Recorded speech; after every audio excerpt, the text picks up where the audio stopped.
Welcome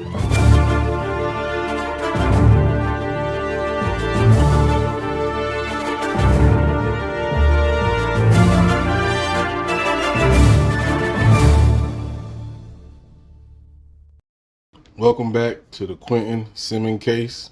In my last video that I did, we went over the details, the timeline from beginning to end on what happened to this 20-month-old kid. A few things stood out to me listening to some of the statements that was made by the babysitter, the news broadcasters, and of course what law enforcement has given us. So let's go back to the video and I'm gonna point a few things out and we're gonna discuss it on what I feel is the truth about what we heard. I am been keeping Quinton and Zane for 6 months. I kept them yesterday and they went home last night. Diana McCarta says she babysits little Quinton and his siblings and was supposed to watch them this morning.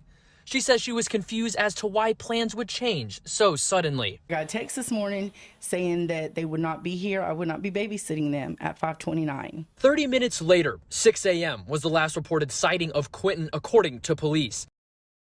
So we know that Quinton was alive the day before, at least the night before, because she took him home. But at 5:29 a.m., the babysitter received a text message from the mother, Leilani, stating that she will not be babysitting the kids today. But then law enforcement stated that the last reported sighting was at 6 a.m. To me, that kid was dead at 5:29, or even earlier than that. And then the babysitter said something else that kind of rung something in my head. Check this out.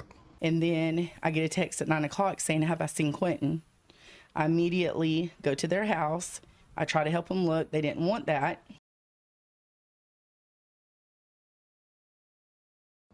Yeah, that part. Who is they? Now, we know Leilani is the one who reported her son missing. So they, I assume, had to be the grandparents. Were the grandparents there? Well, according to this, I got here about 3 o'clock yesterday. And I got here about 3:30 in the morning. seems like the grandmother was there when Quinton was reported missing. Now, the grandfather, obviously, if he says 3 o'clock that day and then she follow up and say 3:30 that morning, to me, I take it as he got there at 3 p.m.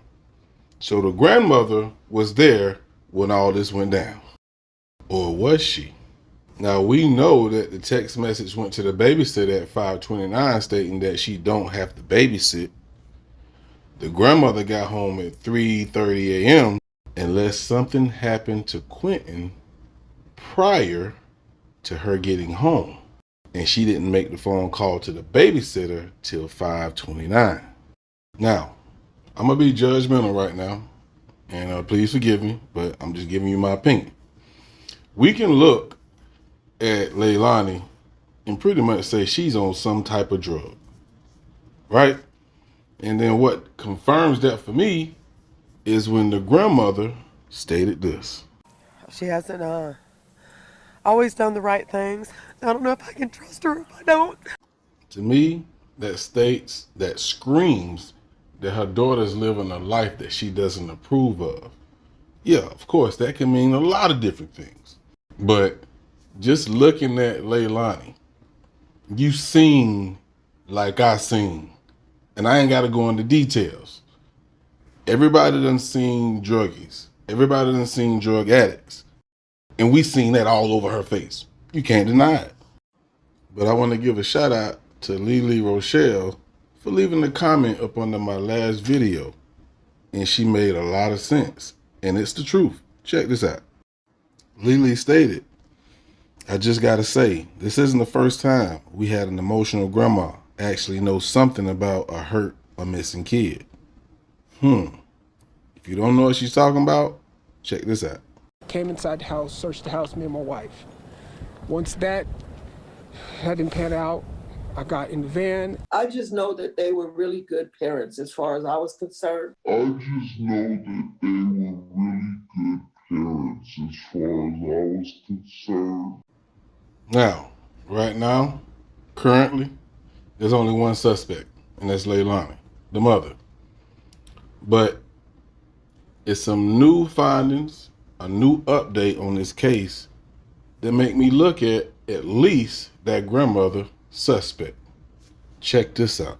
Quinton's mother, Leilani, and grandmother, Billie Jo Howell, were spotted miles away on Tybee Island. The host of a popular bar and restaurant tells me they were taking shots at their establishment and being, quote, very loud.